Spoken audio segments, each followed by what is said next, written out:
The third program it's an interesting mix of French music, Russian music. We begin the third program with very famous Prelude of Debussy, which was somehow, in a way, also connected to Russian seasons, what was happening with the Diaghilev and Russian seasons in Paris at that time.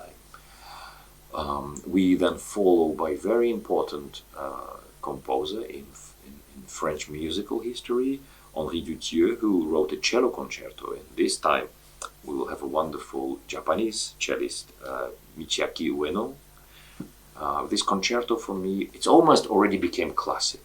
I know it is a contemporary concerto, but the way Dutilleux is writing his music, which suddenly in the first glance looks complicated and difficult, but it's incredibly logical, and there's a harmony of his own language. And I think it's one of the most interesting concertos written, for me, in my opinion, in 20th century, after Shostakovich, who wrote 2 concertos for cello. So we're very happy to present early 20th century French music and then later 20th century. Then we will follow by Rimsky-Korsakov and Stravinsky. Rimsky-Korsakov composed quite a few operas. In this case, we will be playing the symphonic suite from Tsar Sultan, which is wonderful opera, which is unfortunately not very well known, but I thought maybe this would be the way to present symphonically what this opera is about, so maybe Japanese listeners could dive more into this opera and find the recordings and try to discover this opera. Rimsky-Korsakov followed by his pupil, Stravinsky.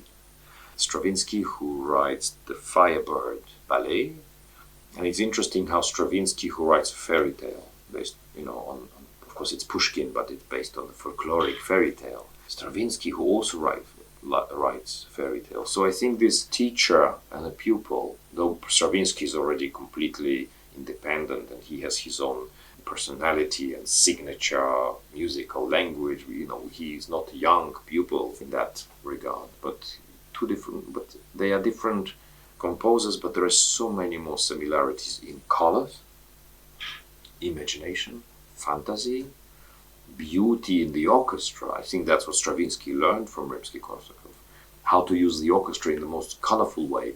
He learned this from Rimsky-Korsakov, who was a really, really talented composer in using all the instruments of the orchestra to their full capacity, whether it's a range, highest note, lowest note, the full richness of the instrument. He knew every instrument. I think that's what Stravinsky learned from him. And in a way, because of that knowledge, he used all that in Le Sacre du Printemps. So in this case, we are performing 2 wonderful composers together. Yes, Firebird has such a great solos. You have a horn solo in the end, you have an oboe solo, clarinet, flute, bassoon, everybody has a solo, so cello and a violin, and it's wonderful. It's wonderful how this simple storytelling by every musician grows into this wonderful, majestic tutti at the very, very end, shining with so much richness. Yes, in a way, I wanted to show to whom Debussy was inspiration in France, and to whom Rimsky-Korsakov was inspiration in Russia. Because we always follow someone. If talented person is clever, he tries to follow some advice, he tries to follow somebody, and then that helps you to develop into your own unique identity. And this is a wonderful example how the talent, using the support and inspiration from all the masters, develops their own language.